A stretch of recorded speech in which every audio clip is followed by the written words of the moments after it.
So hello everyone and welcome. Now me and my friends have been playing Arknights recently quite a lot, as well as some other mobile games.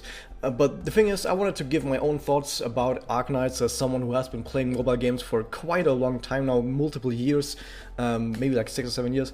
And one thing that many people have asked themselves when they hear about Arknights is, what even is Arknights? What kind of game is it, apart from, you know, just being a gacha game with like drawing characters and then improving characters and all that kind of stuff. So I think the best way to show you what kind of game Arknights is would be to just go into a battle and show you how the game usually functions. So I'm going to show you my team later. I need to tell you also that I am a free-to-play player, so everything would be from a free-to-play perspective. So Arknights basically is a hero-focused tower defense game where we see that we have units coming from these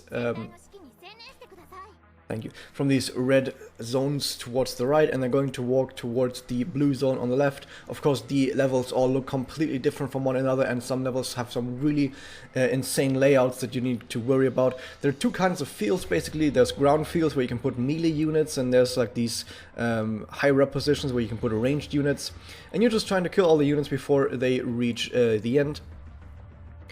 Now what I'm going to do is, first off, in order to actually place units you need a cost. If you've played Aegis before, you've probably seen something like this, but yeah, in order to actually be able to place units, they all cost this resource called cost, and vanguards are really good at generating more cost, which is why I'm putting vanguards first.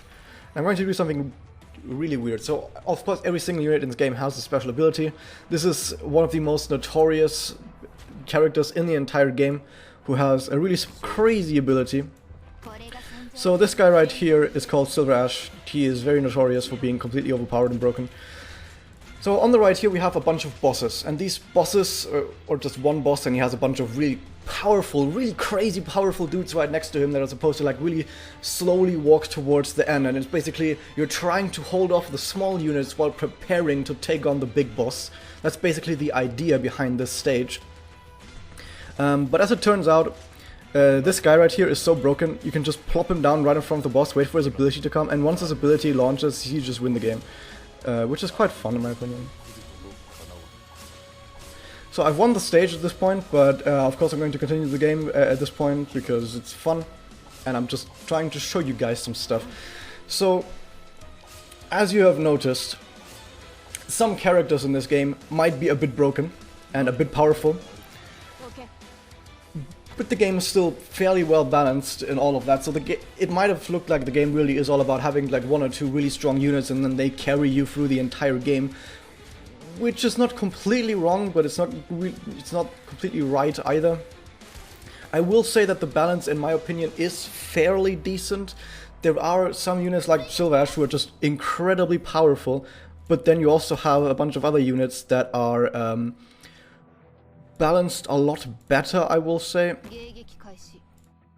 So I'm going to put some units down while the boss is shooting at me. Don't worry about this.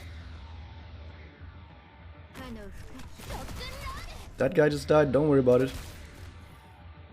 Okay, so there's the second boss on this stage. What this game also does quite a lot is it has really special units that do something really weird, especially the bosses. I won't say that the bosses in this game are particularly amazing. This is a boss up here who you can't attack right now, he's just firing at your units, and the AI in this game works in such a way that the enemies will always try to prioritize whoever unit you placed the most recently. So the most recent unit I placed is this tank right here, which means you'll be able to take all of these hits from the boss while he's shooting at me. And this is actually something that the game tells you, I think, like during the second stage of the entire game, where the game really just tells you like, hey, the most recent units are going to be the ones that are being focused, and the reason why they're doing this is they want to make sure that you know how to basically play the enemy AI in your favor, and that is actually quite an important part of the game going forward when you go into like tougher stages. So he's going to become attackable in just a few moments, but as you see, of course, during all of that, guys are just flooding in from the side. There's these very special bolt launchers that are repeatedly firing at my guys and I can't destroy them. This game usually does quite a bunch of weird stuff sometimes in order to try to keep it fresh. Because if the game was just doing the very same thing all the time, it would get boring very quickly. So I will give this game that it does indeed try to keep things fresh as much as it can, and it does indeed do a really good job at making sure that every single stage feels different than the last, not just because of the layouts, but also because of the enemies, maybe some of the traps that are present. There are some special buildings that you get to use in some other stages, so the variety in the stages definitely is present and is doing a good job at having this variety. And as I mentioned earlier, in my opinion, the units are still decently balanced exactly because there is so much variety in the stages. So for example, you have a character, like just in general, strong vanguards are going to be really good on most stages, but it's not going to be a stage where I say to myself, oh, this vanguard is absolutely broken on this stage, or is useless on this stage. They're always just pretty good. Then you always also have characters like Silver Ash, who are like most of the time somewhat broken, or Exousia is also most of the time pretty broken, but there's also still here some stages where you will struggle even with those characters, and you'll be forced to basically figure out your own way of dealing with all of the things that are going on. So I'm going to be doing one more thing in here before I talk about everything else, but the gameplay is like the most important part, so I'm going to talk a bit more about the gameplay. So there is this auto-deploy button, and you might have seen it pop up on the right side when I finish the stage. It says something like, do you want to save this for auto-battle? So basically how auto-battle in this game works is, when you play a stage, the game remembers everything that you've done. It remembers exactly at which point in time you place down which unit facing where, and which point in time you activate your special abilities. It remembers all of that, it records all of that, and then that recording you basically play back in order to do auto battle. It doesn't, I have called it recording, but that doesn't mean that you're guaranteed to have the exact same victory. There are some abilities that are random. For example, there's some random critical hits, for example. There are some enemies that might not behave the exact same time each time, and also what happens is the recording isn't 100% perfect. It might place your units like a few frames later than you did, or it might activate an ability a few frames later than you did. Also, when you upgrade units, you also mess with the balance. Like maybe some units that were supposed to die in the original recording now survive because you upgraded them, or maybe now they cost more to place, so the AI is not able to place them at the exact same time that you place them. Which will lead to the AI actually delaying until it can place that unit. So the AI is still trying to do as much as it can to do exactly what you did, but in some cases it might not be able to. Which is then when it says at the bottom, it says your auto-deploy functioning normally. If anything happens that the auto-deploy did not account for, it will just say there's like an error, but it doesn't really mean that you lose at that point. Like for example, this right now it looked like something weird was going on, but everything is still going fine. The auto-deploy is still working totally fine. This is another recording, by the way. This is not the recording I just had, it's a different recording. So what will happen is, if the auto-deploy misfunctions for any reason, it just tells you like, oh, there's something going on, but the auto-deploy will still keep going. It will still try and keep doing as much as it can to do exactly what you did. But it can still happen that because of the things that are different now, that an enemy walks through to the goal that otherwise didn't make it through to the goal, and at that point you will get like flashing red screen that goes error, error, warning, warning, something terrible has happened, and the auto-deploy kind of apologizes to you and says like, oh sorry, auto-deploy kind of failed, we're really sorry about this. And it gives you the opportunity to just retreat from the stage and not use all of the stamina that you used to go into the stage. So you get some stamina back in that sense if you retreat from a stage, which is really good. Or the auto-deploy also tells you like, if you want to, you can like still take this imperfect finish if you want to. So the auto-deploy in general is working pretty well. I have made it sound like it is easily, it can happen that the auto-deploy like desyncs, but in my opinion, from my experience rather, it doesn't actually happen that often that something terrible happens with the auto-deploy. Like 99.99% of the time, the auto-deploy just works. However, if there is a stage where you're just very barely, just very on the skin of your teeth were able to beat the stage, then it's very likely that the auto-deploy might not be able to give you the same victory and might actually have an enemy slip through. So you still want to make sure that every victory that you do get and that you do record for auto deploy, which happens automatically, is a victory that is very one-sided. It's a one-sided victory for you, where there was no chance at any point that any enemy was going through. Like right here, there's pretty much no chance that anything bad could ever happen, and these are the kinds of stages where auto deploy pretty much cannot fail. So auto deploy will always work perfectly on these kinds of stages, no worries here. So now I've talked a bit about the gameplay, and you can kind of see what the game was about. I'll now talk a little bit more about the entire rest of the game. So the gameplay, it was very flashy, some really cool units. They all have their own special abilities, they all have their own special range. Like you have units that can attack only in front of them, the melee units. You can have melee units like Silver Ash, who actually also has a ranged attack baked into him, as you saw. You have units that when you use a special ability, their range expands or their range shrinks, while they give themselves a whole bunch of buffs or debuffs and all kinds of stuff. You have range units that also, there's different kinds of range units. There's physical, there's magical damage, there's supporters, there's healers, there's all kinds of different units, all kinds of different abilities, different ranges, so you need to worry about how everything fits together into this package that allows you to win each stage. So that's basically the gameplay. Yaho, Exu, how are you doing? This is Deskel right here. So now let's go over some of the units that you'll be using in the game.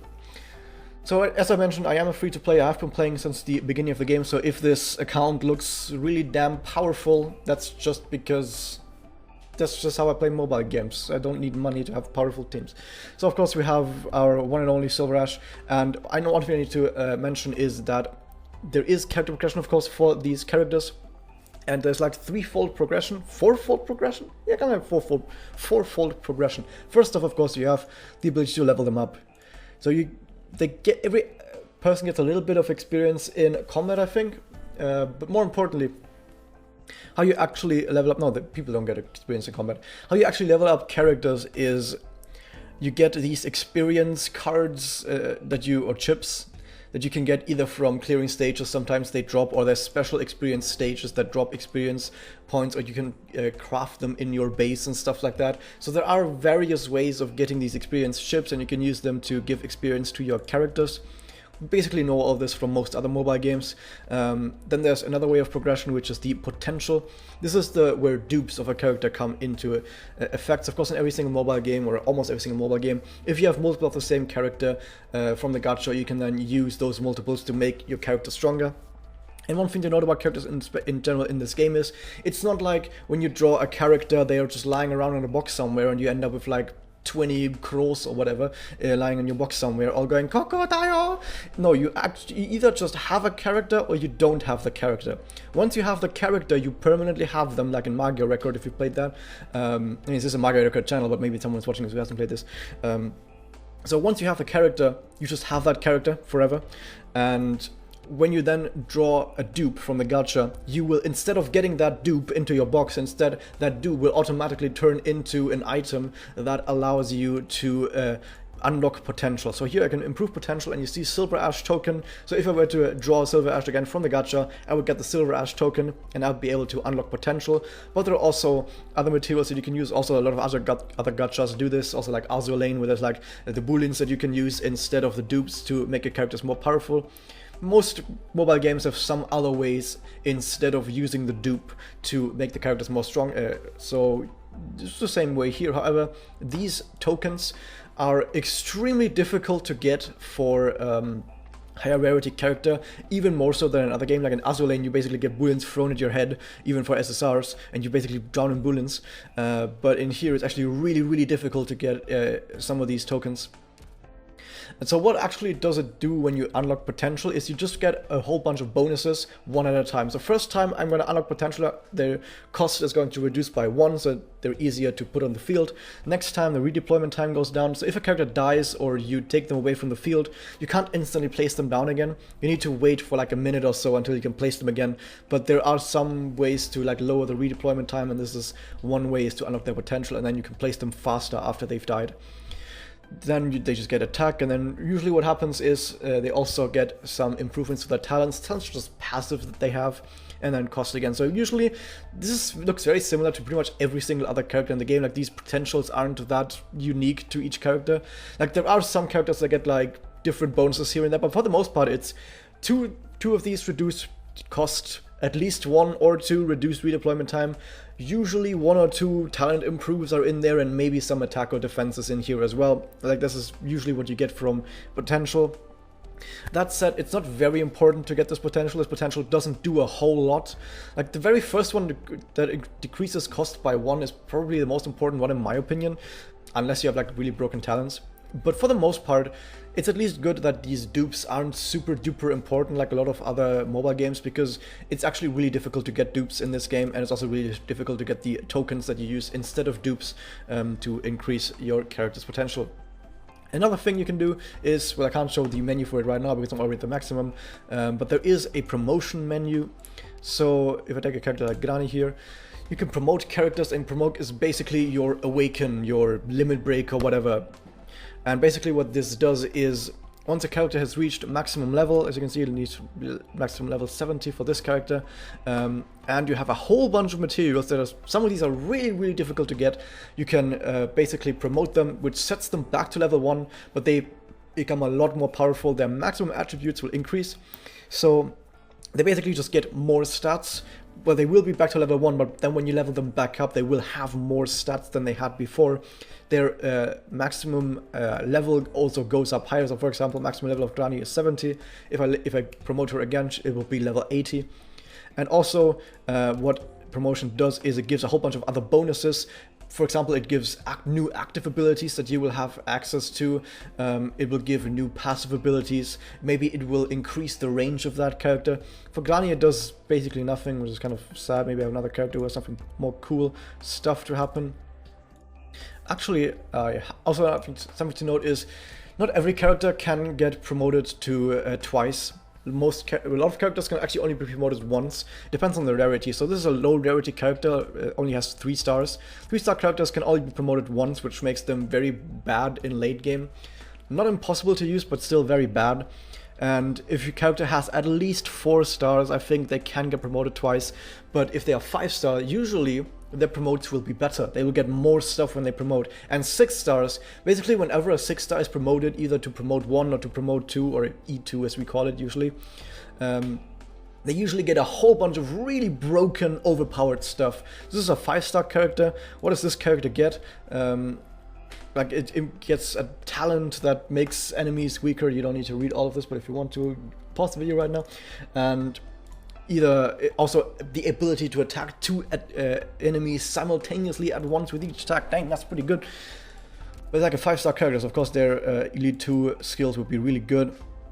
Silver Ash on Elite 2 did indeed get that ridiculously overpowered ability that I showed you before, the LOL Silver Slash, as it's called. And a whole bunch of really powerful abilities right here, like it reveals invisible enemies within range. It's like the only characters in the entire game that has this sort of ability, I think, like as a passive. So these are like these 3 main progressions, but there's also another progression path, which is the upgrades. So every single character, of course, they have active abilities, and their active abilities have skill levels. So for example, this Grani has 2 abilities, and one thing I need to note is that you can only go into a stage with 1 ability. So before the stage begins, you need to choose which ability you want to take with you into battle for each character. So you can only choose between either of these abilities when going into battle. So you need to worry about which character is going with which ability to sort of make sure that you actually get a good victory. Now each of these skills will be upgraded. Well, if you upgrade the skill level, you will upgrade all of your skills at once, so you don't need to individually upgrade each skill. Your skill level is for all of your skills at once, so no worries about that, at least until level 7. So every character can go up to skill level 7 by using a whole bunch of materials, and once skill level 7 is reached, you need to do a mastering. So mastering is where you have something in your base. I'm going to get to your base later, and in your base you have something that allows you to master a skill. So once you, as I just told you, when you upgrade a skill level, every single skill improves in rank. That is only true until level 7, and then you actually need to improve every single skill individually. So you can see I'm on skill level 7, but now all of these abilities have this mastery rank in this column next to them. And I've gotten True Silver Slash up to Mastery rank 2. They go up to Mastery rank 3, and these Mastery ranks will improve the ability by quite a lot. They don't get like twice as strong or something, but they do get noticeably more powerful by mastering them. So if you have a character with a really powerful ability like True Silver Slash, you want to master them. However, it takes a crap ton of really hard to get materials to actually master an ability, which is why it's not that easy to do, and where is most of the progression comes from. Most of the progression in this game will be to promote characters and will be to master skills. So like the main two progression paths for late game in this game. You can probably see that he is not actually at maximum level. He can go to level 90, but the thing is, the higher a character's level is, the less they will gain from each level. So if you go from like level 1 to 10, they will get a ridiculous amount of stats, but if they go from like level 80 to 90, they'll only get like a little bit more stats. So it's actually not that important to get characters to super duper high level, and also it takes a lot more experience and a lot more money to get characters to super duper high levels, so it's not really needed and it takes too much. But at some point I'll probably do it anyway because I have nothing else to do. So as I mentioned before, of course, there are different types of characters, and it does say to you at the bottom left, you will have the three main components of a character. You see the symbol right here. The symbol is the class that they are. The sword means that they are a guard character. You also see the symbol attached to each of these characters. This crossbow is a sniper. They're like usually medium to long range physical damage dealers and your main source of damage on most stages. Then you have this staff, of course, for casters, which are your main source of magical DPS. Enemies either have a lot of defense or a lot of resistance, and you basically need to worry about countering enemies with high defense by using them with magic damage or whatever, or with just using more physical damage. I'm gonna get to that later. So also have this sort of symbol right here, which is the symbol for healers. What else do we have? Like guard right here.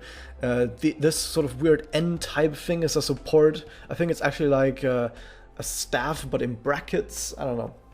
This is a support. Supports usually have really cool abilities that either make other characters stronger or make enemies weaker. Then also we have vanguards, as I mentioned before. They're just melee units that don't cost a lot, but they usually generate cost really well. And they're sort of like your batteries. And I think the last type, actually two more types I haven't talked about. One is the tank.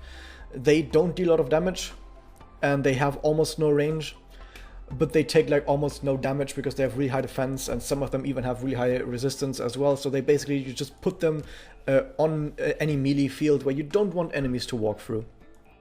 And last, but actually very much least, is the specialist. They're just usually melees, but can also sometimes be placed on ranged slots, and they do really weird stuff like move enemies around. They're like the only types of characters that can move enemies around, or they are have really fast redeployment of like 10-second redeployment or whatever, so you can like put them down, retreat them, put them down somewhere else, retreat them, put them down somewhere else, retreat them.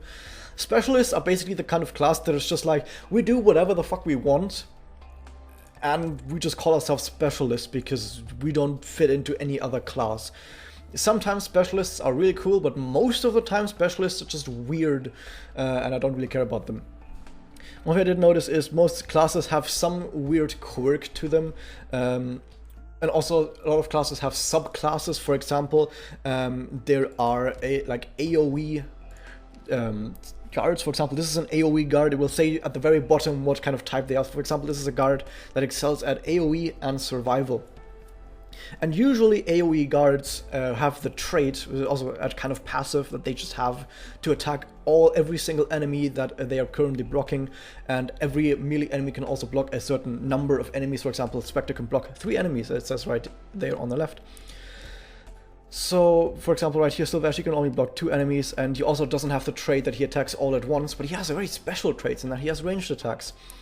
A lot of snipers have the trait that they attack aerial enemies first, because there's also aerial enemies that just fly above everything, but snipers completely destroy them, so that's pretty good. So as you can see, there is a lot of really weird stuff going on, a lot of crazy stuff going on. Meteorite can reduce enemy armor, which makes even tanks melt to Exousia. If you're just playing the game, by the way, and you just started the game and you don't know a lot about all these characters, you might have just realized, of course, earlier that Silver Ash is extremely powerful. It's like the trio, in my opinion, the trio of overpowered characters. One is Silver Ash, as you already know. One is Exousia, who has probably the highest single target DPS in the entire game, because her level 3, her rank 3 skill attack makes her attack 5 times with each shot. So she shoots once, but attacks 5 times, and she also gets attack speed increase, and she also does more damage. It is actually just as ridiculous as it sounds, and she completely melts everything. The only thing that you need to worry about is that enemies with really high defense might be a problem, but that is why I have Meteorite to reduce enemy defense. I have this one last year rank 3, haha. This skill reduces enemy defense, so I can use that to make my Exousia deal a lot more damage. And then the third one, some debate about this, but I think Eyjafjalla is also, I think that's actually how you pronounce it, is also incredibly powerful. She's a mage that has this ability right down here that basically turns her into an actual volcano, where she just completely destroys everything in a large area around her, which is absolutely broken in some cases, and completely shreds everything. So yeah, these are some of the characters that you should look out for, but they're not the only powerful characters, they're just the most notorious characters, I will say, that you will see people mention as being powerful characters. But a lot of characters have sort of their own cool thing that they can do. Like, no character is really that awful. Like, okay, there are some characters that are pretty bad, but usually you can find some place to stick almost every single character. Like, every character has some place where you can stick them, and they're going to be fine. Overall, the balancing is fine in my opinion. There are also some characters that like do very specific thing, like one specific thing, but do that so well that even though you won't take them with you on most stages, you will still find some stages where having them will like make the entire stage trivial. For example, this is Skadi.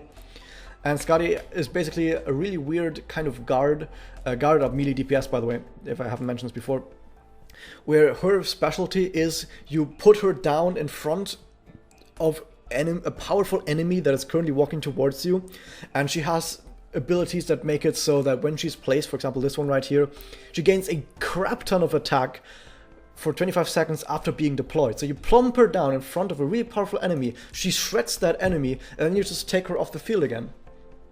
That's how you use this character. It's like a very special thing. There are only a handful of characters in the game that are like supposed to do something like this. So basically like kamikaze into an enemy, completely track them, and then go home again. But yeah, that's pretty cool that there are really special characters. So overall, I like the variety of characters. Every character also has different skins. They all have a normal skin, and then they have an Elite 2 skin once you have promoted them twice. So this is a normal skin when you have promoted her twice. She is indeed Vector-chan, by the way.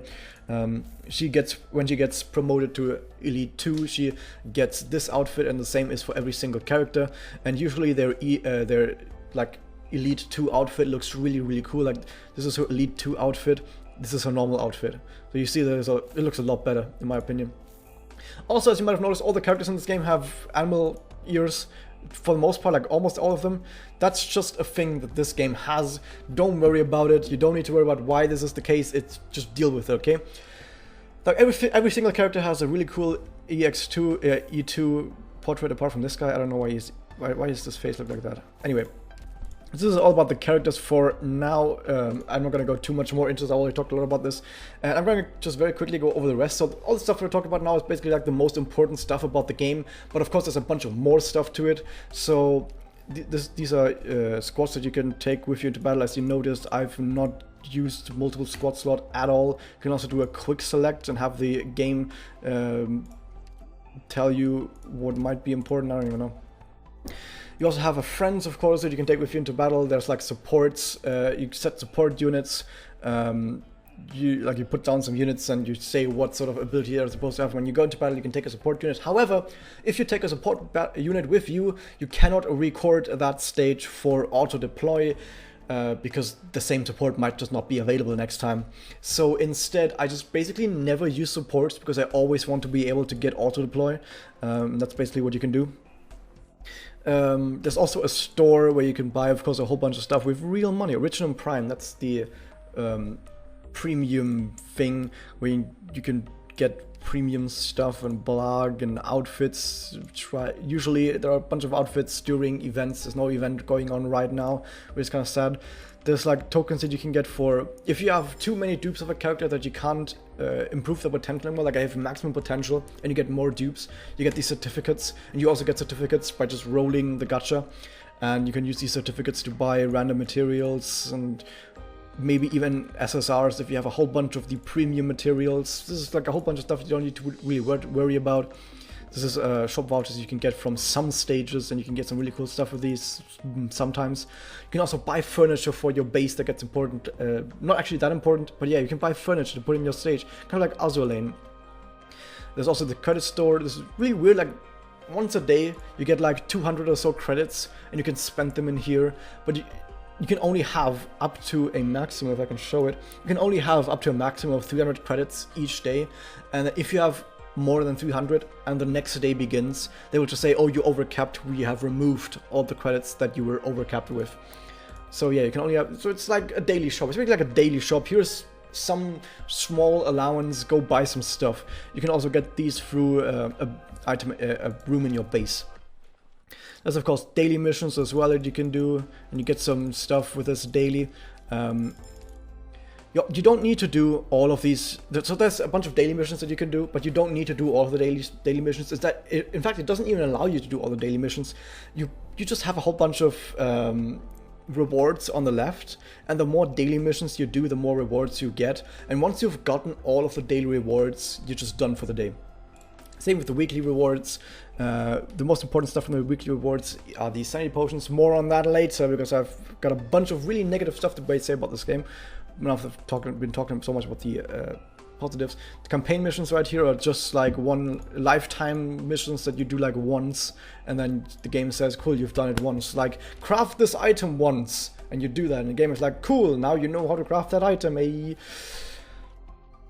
Then how you actually get new characters is there's this recruitment right here where you can select some tags. Like, I would like to get a guard character, and then you put in a bunch of money and a contract, and then you just wait like 9 hours and you probably get like a 3-star character, and you're like, I wanted a 4-star or a 5-star though. So most of the time the characters you get from the recruitment are pretty bad. Unless you get like a special tag that sometimes appears that's like senior operator or top operator, which gives you like a 5-star or a 6-star. Otherwise you just get shoveled with a whole bunch of not that great characters in here, but yeah, it's at least possible to get 4-star or 5-star characters that are pretty good, so yeah, whatever, just do it. This is the gacha, however, and you can see right now there's a gacha for Skadi and Ifrit, as well as some other lower rarity characters. And here's one for Eyjafjalla and some lower rarity characters. They cost they cost this, I forgot what this one is called. So you have these like two types of premium currency to some degree. You have this Originum Prime, which is the actual currency that you buy in the shop and you can use to also restore your sanity, for example. But then you have the secondary premium currency, which is this red premium, which is the red currency, and the red currency you get through a whole bunch of means, including spending Originum Prime to get this sort of currency. And this red currency is indeed the currency that you use to roll the gacha. So it's like you can only buy the yellow stuff, and you can turn the yellow stuff into the red stuff to roll the gacha.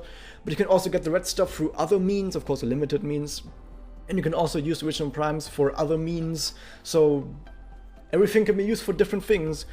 But yeah, it actually takes quite a bit of the material to do gacha rolls. You don't get that many gacha rolls in this game if you play free to play.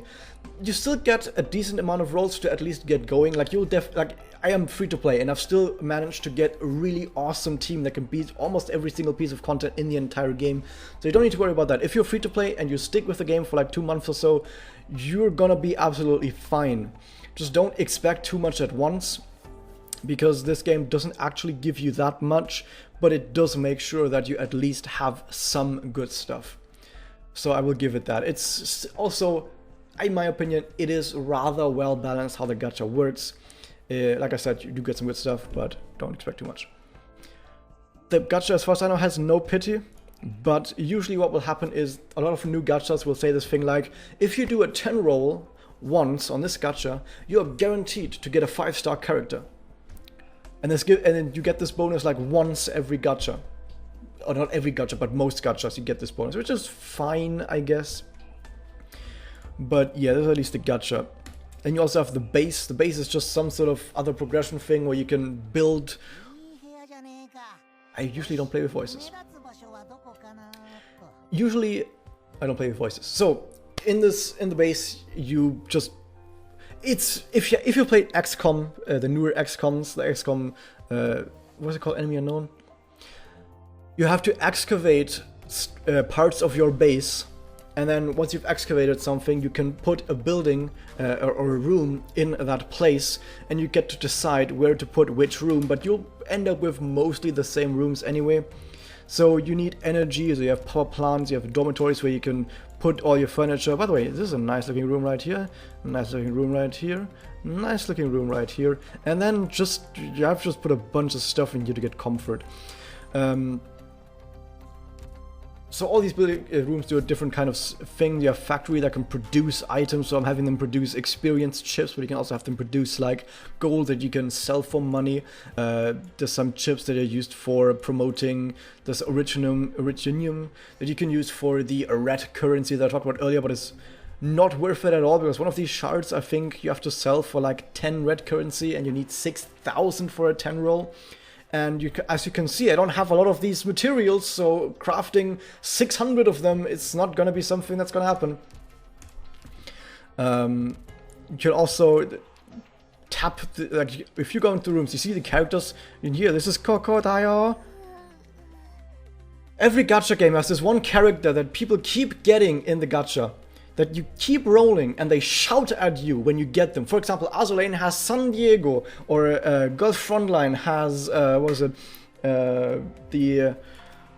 oh my god, the animal kind of character that, I forgot what her name is, because I trash her every time I get her. I'm playing Gulf Frontline as well, who shouts at her, goes like, "Nyah!" And this is close. This is the same type of character for this kind of game. When you get her, or when you put her on the field and she uses her skills, she always goes crocodile, and she keeps shouting into the fucking microphone. Jesus, Christ, just relax. It's fine. It's fine. You don't need to shout at everyone all the time. And the trading pulse allows you to basically just sell stuff. Like, I'm gonna sell some stuff here. Woo, I sold some stuff. Resources received. Thank you. Also, you need to actually click the stuff to receive the items that the factory produces, but you can go to your notifications up here and just press one button to collect all at once. Wow, amazing. I wanted to mention though is once a day you can tap the character to get some... Lava, what are you doing? You can get some trust, which is basically like how much the character likes you. But you don't need to tap each character individually, you can also just tap all of them at once with the notification button. There's a whole bunch of other buildings that all do their own kind of stuff, like reception room is you get clues automatically, and you can trade them with your friends, and you can get some from your friends as well. And if you have all the clues, you can exchange them for some credits for the credit shop that I talked about earlier, and then you can do it all again to get more credits, and like, yeah, whatever, it doesn't actually matter too much, I don't really care about this anymore. Most importantly though is you can put operators into these buildings. For example, in my power plant, if I want my power plant to generate some more of these drones that can be used to boost some buildings, you can put operators in there, and each operator has special passives that only work in the base. For example, this cam right here has a thing that makes 15% more powerful drone generation if I'm in the power plant, or in the factory you have characters that make crafting easier, stuff like that. So you just put them in whatever building they light up for, and whenever they do stuff in the base though, like for every hour that a character is assigned to any room, they lose motivation until they're all drained out, and once they're drained out, you have to put them back in the dormitory where they get to rest and get some morale back, and when they have full morale again, they're ready to be used in other rooms again. And this is also why these rooms need to look nice. These rooms need to have as much ambience as possible, so they regenerate their morale as fast. Well, they regenerate their morale as fast as possible, which is achieved by usually using a set of furniture, or by just putting a whole bunch of shit in the same room until you get to the maximum ambience. That's how you do it. Okay, now that we've talked all about that, there's not a whole lot else to talk about. We're almost done with most of the stuff in here. In fact, I think we actually are kind of done. There are some events that are sometimes happen where you get special stages you can run for materials. One thing you need to know, I'm going to very quickly talk about this. The game has story. I tried reading the story for about 2 chapters, maybe even 3 chapters, and then I just gave up because I just couldn't give a single shit about the story. The writing is not a strong part of this kind of game. If you want to know the idea behind the story is that you're the doctor, and all the characters just call you Doctor, and you lead these operators from Rhodes Island Court into battle to fight against the evil guys. And there's also this sickness, this disease that is going around infecting people and killing people, and I think some operators have it as well. This is not why characters have animal ears. I don't know, I have been going through so many chapters and it still was never explained why characters have animal ears and some are just regular humans. That's just a thing that is part of this world. I guess maybe it's explained later, I don't know. But yeah, overall it's just like, here's enemies, we fight enemies. Here's more enemies, we fight enemies. Here's more enemies, we fight enemies. Oh no, one of our operators has gone off into enemy territory. Let's go and save them. And you fight more enemies. And it's like, okay, I don't care. I don't really care, dude. So the story is definitely not a strong point of this game. Don't play this game for the story. Just skip it or whatever and save yourself some reading time. Like, I know I always say how bad the writing in manga record is, but at least the manga record writing is the kind of writing that I can read and be entertained by. In this game, reading the story made me just want to skip it instead. I did not feel great reading the story at all. So now that we've talked all about that, this was also like the first bad point about this game. So this game indeed does not really have any good writing whatsoever, at least from what I saw. Like I said, I did start skipping story after like 3 chapters or so, 2 or 3 chapters. So maybe it gets way better later on, but probably not. No, probably not. This is one of the things. Another thing that you should talk about is the game. As I've already kind of hinted at before, there are some things that are really, really difficult to get. There are some items that you can't actually get at all, or only extremely difficulty from stages or from any other way, and you need to go into the workshop and specifically craft them by combining other materials. So for example, some character might need 4 D32 steel to get promoted. And you need to combine a whole bunch of other stuff, and this stuff is also extremely rare stuff. It's just like rare drops down here. Don't expect to get more than 1 drop every 100 times you go into that stage. The drop rate is abysmal. But you can craft these as well by using a whole bunch of other materials that you can see I'm missing. And also, if you go into a stage, like each stage says, okay, this stage drops coal, for example, and you go into a stage to get some coal, but you might need to run the stage like 3 times to get 1 coal. So you run the stage 3 times, maybe 2 times, to get one of these items, and you need a whole bunch of other items as well to combine into one of these items, and then you need 2 other items that are also combined from a bunch of other items, and also this item is also combined from some other items to get 1 D32 sealed, and you need 4 of them to combine as one of the materials that is needed to upgrade one of the characters. It is indeed really fucking hard to get some of the, or like time consuming to get some of the higher materials in this game to use for either promoting characters or also for some skill masteries. Skill masteries will also need these really, really difficult to get materials. There is a lot of grinding going on in this game, but with auto deploy, at least grinding gets easier. So there's one thing you need to worry is, like I said, a lot of grinding. Now the grinding wouldn't be that much of an issue if it was easy to grind. I've already mentioned though that you can use auto battle, so what is the problem with grinding? And that is the number one. I've taken a long time to get here. I'm going to probably have timestamps in the description. The number one thing that I hate in this game, and also I've talked to all of my friends that play the game as well, and they also all agree with me, this is the number one terrible thing about this game that people just hate and can't understand why this is such a thing, at least to some degree. I have some theories why this is the case. is that, of course, most mobile games, you need some AP, like stamina, to actually play the stages. And this game, of course, also has the stamina, or AP, in this game it's called Sanity, that is required to play stages. So if, for example, I want some chips that are needed to promote some characters, I go into here, and I play this stage, and it takes 36 Sanity, and I get one of these 2 chips, and I need like 8 of the same chip to have materials to promote a character. Like a character, for example, Exousia, to promote level 2, and it's like 4 level 2 of these chips, and you need to actually combine 2 of these chip packs into the level 2 chip packs. So you need like 8 of these to combine down into 4 level 2 chips that Exousia needs in order to promote. So you need 8 of these, and since it's random which of these 2 you get, it's 50-50, so you need like 16 runs on average, 16 runs to get what you need, although it's a bit less actually, because you can trade between these. You can get like 3 of these, trade into 2 of that, so you need like less. Let's just say you need like 12. Let's say you need like 12 runs of this stage to get what you need. 12 times 36 is quite a lot. Quite a lot. Now you can get up to usually somewhere around 120 sanity is how much you can get, and then you get a little bit more, of course, when you level up. But let's just say around 120 is what most people will have. How fast does sanity regenerate? 1 sanity each 6 minutes.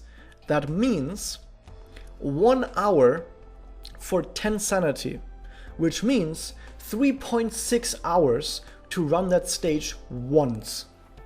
And this is maybe where you kind of start to realize, wait a second, I need to farm quite a lot. I mean, this is just an example. Of course, you need to farm for other supplies as well. You need to farm for drops that you get from here. Like, for example, this drops that. Sometimes it's rare. So you need to run all of these stages a whole bunch of times, get all these materials. There's so much grinding in this game. And all of these stages, even this one, it takes like 21, I think. Yeah, 21 sanity.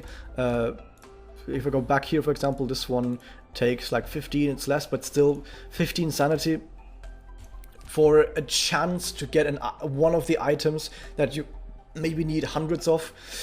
That's a lot of sanity we need, but hey, that's okay, it's okay. Maybe it's really easy to refresh sanity, right? Like in Magia Record. A stage might take like 30, a labyrinth might take like 40 AP, but at least we have like hundreds of AP pots lying around that we can use. Or maybe there's other ways to get sanity, like in Azulane, where it's like a whole bunch of other ways to get oil, for example, that you need. It's like maybe there's other ways to get a whole bunch of other stuff that we need to turn into sanity, right? No. This game is and this is the bad part. This game is extremely stingy with sanity. It refreshes at a really low rate. Some stages take quite a lot of sanity, and refills aren't actually that easy to get. So you see this here, we get a top emergency sanity potion for 100 sanity. I got this because currently there's an event going on where you get one of these each day. It's not a good sign if the game needs to give you these... Thanks, Exu. If the game needs to give you daily sanity refreshes in order to actually make sure you get to play the game. Another way to get sanity... Whoops, wrong way. You can't get them from your base. I'm sorry, guys. Because that would actually be fun if you could do that. You can do dailies and weeklies. Dailies, they don't give you any. But weeklies, you get 2 sanity potions each week for doing daily. So each week you get 2 sanity potions, and if there's no event currently running, that's all you get. So outside of events, you get 2 sanity potions each week, and apart from that, you have to wait 12 hours to refresh your 120 sanity. And then you maybe run the chip stage that I showed you 3 times. And then you need to wait another like 100 hours until you can run more. And not 100 hours, 10 hours until you can run more. This game does not want you to actually play the game because it is so incredibly goddamn stingy with its sanity. And you would think at this point, okay, maybe I can kind of deal with that. Maybe I can stock up on sanity potions for when an event comes. No, sanity potions run out after some time, so you can't stockpile them for events. Which is probably exactly why they did that. They don't want you to stockpile them for events, so you kind of have to use them when you get them. For like 10 days or 12 days is like the kind of time that it usually takes. Okay, so you can't stockpile them, you have to basically just use them. Maybe we can use the premium currency, okay? And you can use the premium currency to refresh your sanity. And you might think at this point, oh, it's one of those games where they're trying to make money by make the AP system, like the sanity system, really tight. So if you want to play the game and if you want to farm to actually get the materials, maybe they want to make money that way by coercing you into buying premium resources to turn into sanity.